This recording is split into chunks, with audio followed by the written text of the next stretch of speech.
하나님께서는 천지 만물을 창조하실 때 말씀으로 창조하셨습니다. 하나님은 전능하신 하나님이시기 때문에 자신이 원하신 뜻대로 말씀을 선포하시고 선포된 말씀대로 모든 걸 다 행하십니다. 그러므로 하나님은 영원부터 영원까지 공의와 사랑을 가지고 계시는 자존하신 하나님이십니다. 하나님의 말씀은 영원히 변하지 않는 진리가 됩니다.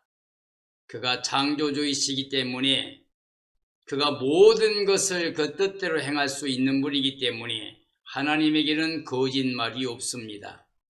그래서 하나님의 말씀은 선포되고 선포된 대로 다 이루어지게 됩니다. 그래서 하나님 말씀은 1.1획도 변함없이 다 이루어진다고 말씀했고, 하나님이 선포하신 말씀은 하나도 헛되이 하나님께 돌아가지 않고 선포된 말씀대로 이 땅에서 다 이루신다고 말씀하셨습니다. 예수님도 이 땅에 오셔서 하나님의 기록된 말씀, 명하신 말씀 그대로 사셨습니다.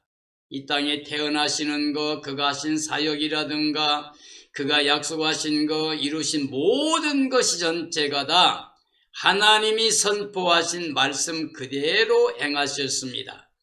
자, 하나님께서 천지 만물을 창조하실 뿐만 아니라 우리 인간을 구원하는 일이 있었어도 하나님께서 선포하신 말씀대로 다 이루셨습니다. 그래서 하나님께서 아브라함과 언약을 맺으면서 했던 모든 언약을 영원히 변하지 않게 다 성취하셨습니다. 그래서 지금까지 인류 역사에서 하나님의 말씀이 성취되지 않는 게 하나도 없습니다. 지금까지 하나님이 선포한 말씀대로 모든 것이 다 이루어졌기 때문에 앞으로 마지막 시대에 하나님께서 계획하신 대로 선포된 말씀도 그대로 다 이루어지게 됩니다. 우리는 예수 그리스도가 이 땅에 오시는 것도 하나님이 약속하신 말씀이 성취된 겁니다. 자, 예수님은 아브라함 언약 때의 할례 언약이라든가 그 다음에 이스라엘 구원한 다음에 시내산의 언약을 통해서 말씀과 율법을 주시는 것, 이 모든 것이 다 하나님께서 뜻하신 대로 다 이루신 것들입니다. 히브리서 말씀 보면 하나님께서 여러 부분 여러 모양으로 말씀하셨던 그 종들을 통해서 말씀했던 하나님께서 이 모든 날 마지막에는 아들로 친히 우리에게 말씀했다고 했습니다. 예수님도 이 땅에 오시는 것이 내 뜻이 아니고 나를 보내신 아버지의 뜻대로 행하려 왔다고 말씀했습니다. 이 말씀의 의미는 하나님의 선포된 말씀대로 다 이루시기 위해서 오셨다고 그랬습니다. 그리고 겟세마네 동산에서 기도할 때 내 뜻대로 마시고 아버지 뜻대로 되기를 원합니다 라고 기도하셨고 십자가에서 다 이루었다고 선포도 하셨습니다. 그러므로 하나님의 말씀은 예수 그리스도 안에서 완성된 겁니다. 하나님의 종들을 통해서 전파된 모든 말씀들이 또 하나님께서 그의 백성과 맺은 언약의 모든 말씀들이 예수님 안에서 다 완성되었습니다. 예수님이 이 땅에 한번 우리를 위해서 태어나셨습니다. 말씀 하나님이 몸을 입고 이 땅에 오신 겁니다. 그리고 십자가에서 제물로 희생하심으로 말미암아 우리 죄와 사망 저주 다 거둬주셨습니다. 부활의 의를 입혀 우리로 하여금 하나님의 자녀가 되게 했습니다. 그리고 이제 예수님께서 올라가시면서 하나님께 돌아가는 생명길을 우리에게 열어주셨습니다. 그리고 이제 예수님께서 올라가시면서 마지막으로 약속하신 말씀, 다시 오신다고 하신 말씀이 있습니다. 즉 예수님이 다시 오심, 즉 재림에 대해서 약속해 주었습니다. 오늘 이 시대는 모든 말씀이 다 이루어졌고 이제 단 한 가지 예수님 재림에 관한 약속이 남아있고 예수님 재림 직전에 이 땅에 있을 모든 일에 대해서 그 징조에 대해서 말씀해 주셨습니다. 이러이러한 일이 일어난 걸 보거든 인자가 가까이 문 앞에 이런 줄 알라. 그러므로 깨어있고 예비하고 있으라. 지혜롭게 준비하고 있다가 주를 맞으라고 우리에게 말씀해 주고 있습니다. 오늘 고린도전서 10장에 있는 말씀도 보면 마지막 시대 살고 있는 말세에 살게 될 종말 시대 살게 될 하나님의 백성들에 대해서 주신 말씀이라고 그랬습니다. 그래서 하나님이 인류 역사 가운데 또는 이스라엘 구원의 역사 가운데서 하나님께서 행하신 일들과 하나님 말씀에 순종했던 사람들에 대한 구원과 하나님의 말씀을 거역한 사람들에 대한 심판과 멸망에 대한 이런 모든 말씀을 우리에게 해주시면서 이 모든 말씀을 마지막 세살 우리들을 위해서 본을 보이기 위해서 우리에게 기록해 준 말씀이라고 되었습니다. 그러므로 마지막 이 시대를 위해서 기록된 말씀으로 본을 삼으라는 제목으로 말씀을 전하려고 합니다. 마지막 이 시대를 위해 기록된 말씀으로 본을 삼으라.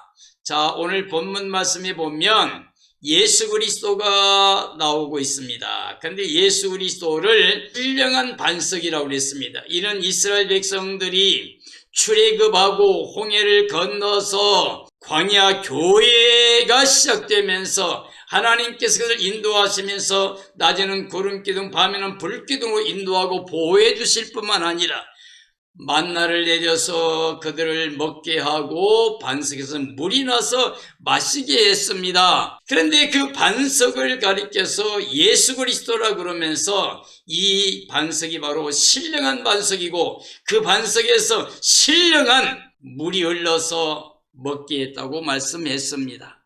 그러므로 예수 그리스도는 신령한 양식이기도 하고 신령한 음료가 되기도 합니다.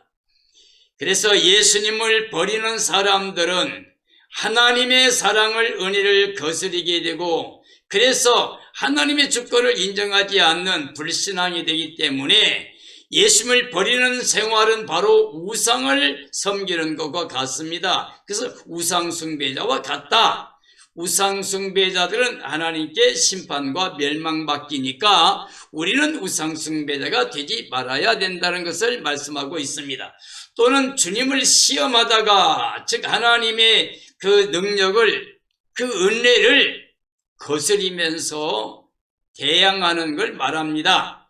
그래서 그들이 하나님을 향해서 원망하고 불평하고 대적하다가 뱀에게 물려 멸망에 대한 사건이 나옵니다. 이것도 우리 말세를 만난 우리들을 위해서 보여주기 위해서 기록한 말씀입니다. 주님을 원망하다가 멸망받은 사람도 있습니다.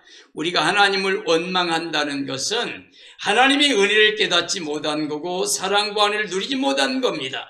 하나님의 사랑과 은혜를 받아 누리게 되면 하나님께 감사와 찬양과 영광만 돌릴 것인데 원망한다고 하는 이야기는 자기의 삶의 의미와 가치, 목적이 하나님께 있는 게 아니라 하나님 약속을 믿고 그 약속을 바라보고 그 약속을 이제 실제로 소유한 믿음을 가지고 행복하게 감사와 찬양과 영광을 돌리며 살아가는 게 아니라 원망한다는 것은 자기의 목적대로 세상의 눈에 보이는 것만을 쫓아가는 욕심, 즉 탐심을 가지고 있기 때문이라는 겁니다. 이 주님을 원망하는 사람들은 그러므로 우상 숭배하는 것과 같고 음란한 행동을 하는 것과 같은 거가 됩니다. 자, 이스라엘 백성들은 홍해의 세례를 받았습니다. 홍해 바다를 건너면서 애굽 사람을 장사 치르고 우리는 이제 새롭게 광야 교회가 탄생한 걸 볼 수가 있습니다. 그런 그 이유는 이스라엘 백성들은 홍해를 육지같이 건넜습니다. 정말 하나님께서 행하시는 구원을 보여줬습니다. 홍해를 갈라서 마른 땅이 되게 하고 육지같이 건너게 했습니다.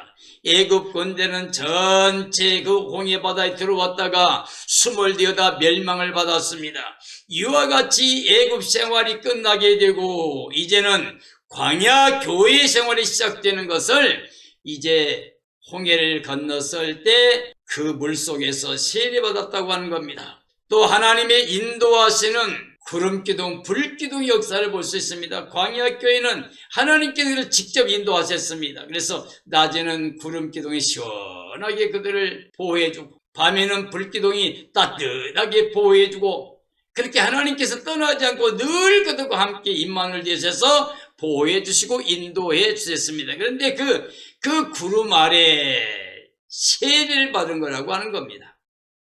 우리는 예수 그리스도를 믿음과 함께 우리가 세례받아 옛사람을 장사 치른 거고 부활의 의를 입어서 우리는 이제 새 생명 가운데 예수님과 함께 살아가는 죄 몸된 교회가 된 사람들입니다. 하나님의 명하신 반석에서 신령한 음식과 음료를 마신 게 이스라엘, 즉 광야 교회의 생활이었습니다. 오늘날 교회에서도 마찬가지입니다. 하나님 정말 예수 그리스도 안에서 하나님의 사랑을 은혜를 누리고 정말 그 믿는 사람들 안에 성령님이 함께 하심으로 말미암아 생수의 강이 흘러 넘치는 삶이 되어야 됩니다. 그러기 위해서는 예수 그리스도를 복음의 주님을 마음에 영접하고 믿어야 됩니다. 예수 그리스도가 우리 안에 계시면 성령 충만하게 되고 성령 충만한 사람들은 복음의 기쁨 감격이 흘러 넘치는 생수의 강이 흘러 넘치는 삶이 되는 겁니다. 신령한 반석은 이스라엘이 광야에서 마신 반석의 물, 그게 바로 생수였다고 했습니다. 신령한 반석은 하나님께 주신 것으로 예수 그리스도를 의미합니다. 이스라엘 다수는 하나님의 은혜를 대적해서 멸망을 받고 들어가지 못했습니다. 이스라엘 백성들이 이제 가나안을 정탐하고 12사람이 와서 보고할 때에 10명이 이제 사람들을 선동했고 그 선동받은 사람들이 애굽으로 돌아가자라고 하나님을 거스르게 되었을 때 하나님께 그들을 심판하셨습니다. 선동한 10명을 재앙으로 죽게 하고 선동받아서 애굽 돌아가자고 했던 사람들 20세 이상의 모든 장자들은 광야에서 40년 돌고 돌아 다 멸망하게 되고 그들이 염려했던 20세 이하의 아이들은 전체가 다 여호수아와 갈렙을 통해서 가나안 약속의 땅에 들어가게 된 것을 보여주고 있습니다. 광야 교회는 애굽에서 구원된 홍해를 통과한 하나님의 백성들을 말하고 있습니다. 광야 교회는 세상에서 구원받은 이 시대 교회의 모형입니다. 교회는 반드시 약속의 구원을 받기 위해 광야 교회를 바라보아야만 됩니다. 광야 교회, 이미 애굽을 떠난 홍해를 건넌 즉 예수 그리스도를 통해서 유월절 이스라엘의 구원의 역사가 오늘 우리는 예수 그리스도 유월절 어린 양 예수를 통해서 세상에서 우리가 구원받은 겁니다. 구원받은 사람은 예수님과 함께 사람을 장사 치르고 이제 예수님 앞에서 새 생명으로 살아가는 구원받은 교회가 된 것입니다. 광야 교회는 대다수 이스라엘 백성이 광야에서 멸망을 받은 모습입니다. 애굽의 구원의 그 영광을 다 바라봤습니다. 애굽에 있는 모든 장자들 죽음과 처음 난 짐승의 다 죽음을 보고 이스라엘 백성이 다 구원받는 걸 보았습니다. 그리고 당당하게 바로 왕과 애굽을 심판하고 이스라엘 백성들이 하나님의 능력으로 구원받아 나오게 된 것을 보고 그들은 구원을 바라봤을 뿐만 아니라 홍해에서도 역시 애국군들을 수몰하고 자기를 구원하는 걸 바라보았지만은 그 은혜를 잃어버린 겁니다. 하나님의 약속의 땅이 아니라 애굽으로 돌아가자고 선동해서 결국 그들은 멸망을 받았습니다. 애굽에서 구원된 이스라엘이 하나님께 악행을 저지른 겁니다. 오늘 이 시대 우리 그리스도인들도 마찬가지입니다. 예수 그리스도 안에서 하나님의 사랑이 확정되어 있고 하나님의 은혜가 우리에게 넘치게 되어서 이 복음의 큰 기쁨의 좋은 소식, 즉 예수 그리스도만이 우리를 대속할 수 있다는 예수 그리스도의 그 부활의 의만이 우리를 영생케 한다는 이 진리와 복음의 감격을 가지고 살아가면서 이제는 세상을 향해 죽었다고 말하고 이제 하나님께 대해 살아있는 자로, 그래서 육체로 살지 않고 보이는 것 따라 살지 않고 성령을 통하여 즉 예수 그리스도를 모시고 하나님께 대해 살면서 영으로 육체를 다스리고 사는 하늘에 속한 자의 삶을 살아야 되는 게 오늘 교회 즉 그리스도인들의 삶이어야만 됩니다. 애굽에서 구원된 이스라엘이 하나님께 악행을 행했는데 오늘 이 시대는 어떤가요? 오늘 우리는 엄청난 예수 그리스도 안에서 구원의 복을 받았는데도 불구하고 우리는 하나님을 향해서 영광 돌리는 삶이 아니라 의롭고 선한 삶이 아니라 세상 사람들처럼 땅의 것만을 추구하며 육적인 눈에 보이는 것만을 추구함으로 사탄에게 종살이하면서 예수 그리스도 이름을 욕되게 하는 일이 얼마나 많았느냐 하는 겁니다. 우리 이 시대, 지금 마지막 시대, 예수님 재림 직전 시대에 오늘 우리들은 깨어야 합니다. 그리고 우리는 정말 준비하고 있어야 됩니다. 주 오심을 간절히 사모하고 금과 정과 티가 없이 보존되어야 됩니다. 거룩한 삶으로 주의 날이 임하기를 바라보는 복된 믿음을 가져야 됩니다. 이스라엘이 하나님을 떠나 우상을 숭배하는 일을 통해서 하나님의 심판과 멸망을 받았습니다. 그런데 이방 신전에서 음행을 하다가 23,000명이나 죽게 되는 재앙을 받게 되었습니다. 자, 광야의 교회는 하나님을 시험하다가 뱀에게 물려 멸망을 당한 사건이 있습니다. 그때 하나님께서는 모세를 통해서 장대의 놋뱀을 달게 했습니다. 그리고 놋뱀을 통해서 그걸 순종하고 바라본 사람은 다 구원을 받게 해줬습니다. 이 놋뱀은 십자가에 달려서 그를 바라보는 모든 사람, 그를 믿는 모든 사람을 구원하실 그 구원의 예표가 됩니다. 하나님 앞에 영적인 삶은 순종밖에 없습니다. 우리는 하나님을 시험할 수가 없습니다. 그런데 이스라엘 민족은 구원의 은혜를 그렇게 입었음에도 불구하고 늘 하나님의 인도를 통해서 구름기둥 불기둥으로 보호받고 살고 있으면서도 그들은 금방 또 하나님을 시험하고 대적했습니다. 하나님을 감사하고 하나님께 영광 돌려야 될 건데 원망하고 불평하며 대적하다가 멸망을 받게 되었습니다. 하나님의 공에 대해 원망하는 자들은 불의한 자들입니다. 불법을 내간 사람들입니다. 정말 하나님께 순종하지 않고 멸망을 자초하는 사람들입니다. 참된 믿음의 삶은 주의 명령에 순종하고 절대 자기 마음대로 욕심껏 눈에 보이는 땅의 것을 선택하기 위해서 복음을 대적하고 예수를 버리는 하나님의 사랑을 거스리고 대적하는 죄를 범할 수가 없습니다. 기록된 하나님의 말씀으로 구원도 되고 멸망도 받게 된다는 말입니다. 하나님의 복음을 믿는 사람, 예수 그리스도를 영접하고 믿는 사람들에게는 결코 정죄, 심판, 멸망, 저주가 없이 완전히 구원받게 됩니다. 그러나 하나님 말씀 즉 예수 그리스도를 영접하지 못하고 그를 모시고 그를 믿고 살지 못한 사람들은 멸망을 받게 됩니다. 마지막 시대의 교회는 성경에 기록된 말씀 본받아야만 됩니다. 성경에 있는 모든 믿음의 선진들이 어떻게 순종하고 복을 받았는지, 또 성경에 어떤 사람들이 세상을 사랑하고 육체를 사랑하고 욕심을 부리고 죄를 짓다가 하나님 말씀을 거스르게 되고 멸망을 받았는가가 다 우리에게 거울처럼, 말씀을 만난 우리에게 거울처럼 본을 삼기 위해서 기록된 말씀이라고 하는 겁니다. 성경을 통해 하나님 뜻을 우리가 알 수가 있습니다. 그리고 구원도 받을 수가 있게 됩니다. 성경에서 영생길은 오직 예수 그리스도를 통해서만이 우리에게 허락된 구원입니다. 이스라엘 역사는 하나님의 구원의 길을 보여준 것입니다.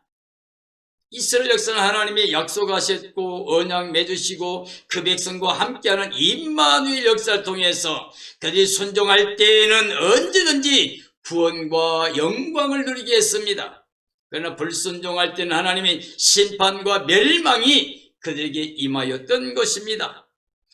애굽과 홍해와 광야 교회를 통해서 하나님의 뜻을 우리가 볼 수 있어야만 됩니다. 애굽 생활을 끝내야 됩니다. 6월절 희생의 제물을 통하여 이스라엘 백성들이 구원받고 보호받은 걸 기억하고 6월절 양이신 예수 그리스도 안에서 우리는 구원을 받은 걸 생각해야 됩니다. 홍해에서 애굽 군대가 멸망하고 이스라엘 구원받은 것처럼 오늘 우리는 예수님과 함께 세례받음으로 말미암아 옛사람이 장사되고 새사람이 살아나는 귀한 역사가 있어야 됩니다. 그래서 광야 교회를 통해 하나님의 뜻이 우리에게 보여지고 있다는 것을 알아야 됩니다. 광야 교회 대다수는 멸망했고 하나님이 보호하겠다고 하신 약속한 사람들은 다 구원받게 되고 약속의 땅에 들어갔습니다. 이 시대 교회도 마찬가지입니다. 말씀대로 예수 그리스도만 주로 모시고 있는 사람은 구원과 영광에 참여하는 거지만 예수님을 거절하고 믿지 않는 사람은 멸망과 심판밖에는 없습니다. 홍해의 세례와 요단강 건너 약속의 땅에 들어간 것을 우리는 바라봐야 됩니다. 홍해를 건너서 광야교회 생활하고 마지막 요단강을 건너서 그리고 약속의 땅에 들어갑니다. 모세는 무리바에서 하나님의 명령을 어김으로 말미암아서 약속의 땅에 들어가지 못하고 바라보고 죽게 되었습니다. 그 후계자였던 여호수아는 이제 가나안 정탐한 다음에 옷을 찢으며 그 백성들을 설득하고 그 하나님을 믿고 나아가자고 외쳤던 사람이기 때문에 여호수아와 갈렙 두 사람은 지도자가 되어 그 이스라엘 후손들을 데리고 요단강을 건너서 약속 땅에 들어갔던 겁니다. 우리는 바로 예수 그리스도 재림할 때 우리는 생명의 벌 나오고 혹은 변화체로 그 영광에 참여해서 예수님과 함께 새하늘 새 땅 새 예루살렘 성에 들어가서 영생 복락을 누려야 됩니다. 오늘 말씀의 비밀은 무엇일까요? 요한복음 6장에서 예수님 말씀하신 것처럼 예수님은 바로 신령한 음식이 되고 신령한 음료가 됩니다. 예수님 말씀하셨습니다. 살리는 것은 영이라고요, 육은 무익하다고요. 근데 예수님 하신 말씀은 영이요 생명이라고 그랬습니다. 다시 말하면 하나님 말씀은 전체가 다 영이요 생명입니다. 그러므로 하나님의 말씀, 기록된 말씀에 순종하면 구원받습니다. 마지막 이 시대를 위해서 기록된 성경 말씀을 본을 받고 정말 그 말씀에 순종했던 믿음의 사람들을 본받아 살아야 됩니다. 오늘 말씀은 이 시대 교회의 본을 삼으라고 보여주신 말씀입니다. 이 시대의 말세를 만난 자들에게 깨우치시려고 기록하신 말씀입니다. 하나님은 이 말씀으로 시험의 때를 감당할 수 있게 한다고 그랬습니다. 우리가 감당할 수 없는 시험을 허락하지 아니하고 시험당할 쯤에 피할 길을 내사등이 감당하게 하신다고 그랬습니다. 마지막 시대에 하나님께서 이 땅에 7년 동안의 기간을 두고 시험할 겁니다. 복음을 전하고 승리자로 주 앞에 설 것인가? 예수님과 누가 왕 노릇할 것인가? 누가 보호받을 것인가? 누가 환난을 이기고 나올 것인가? 마지막 이 시대를 위해 기록된 말씀으로 본을 삼으라. 오늘 이 시대의 모든 그리스도인들, 오늘 이 말씀을 듣고 있는 모든 그리스도인들, 정말 우리는 이 마지막 이 시대를 위해서 기록한 말씀을 기억해야만 됩니다. 예수 그리스도 재림 이제 하나님의 약속입니다. 이것은 이제 모든 구원의 완성입니다. 악한 자들의 멸망입니다. 사탄, 마귀가 멸망받게 됩니다. 사탄에 의해서 용의 권세로 이 땅을 지배하려고 했던 악의 세력들이 심판을 받게 됩니다. 예수님을 대적하다가 잡혀서 영원히 멸망에 들어가게 됩니다. 그러나 깨어 예비하고 있다가 예수님 맞이하는 사람들은 예수님과 함께 새하늘 새 땅 새 예루살렘 성에 들어가서 영원토록 영생 복락 누립니다. 임마누엘의 복을 누립니다. 오늘 이 말씀을 듣는 모든 사람들은 성경에 기록된 믿음의 선진들을 본받아야 됩니다. 바울은 예수님 본받아 산다고 말하면서 너희는 나를 본받으라고 했습니다. 그렇습니다. 우리는 예수님 본받아야 되고 믿음의 선진들 본받아야 되고 바울 사도의 삶을 본받아야 되고 그리고 또 이렇게 오늘 고린도전서 10장에서 말씀한 것처럼 하나님 앞에 우상을 섬기다가 또는 시험하다가 원망하다가 음맹하다가 멸망한 사람들을 통해서 우리는 본을 받아 그들처럼 살지 않아야 됩니다. 악을 행하다 멸망받는 사람들처럼 절대 하나님 말씀을 떠나서 예수님 밖에서 하나님을 만나 멸망받지 말고 예수님 안에서 구원의 영광 이루게 되기를 예수님의 이름으로 축원합니다. 축원합니다.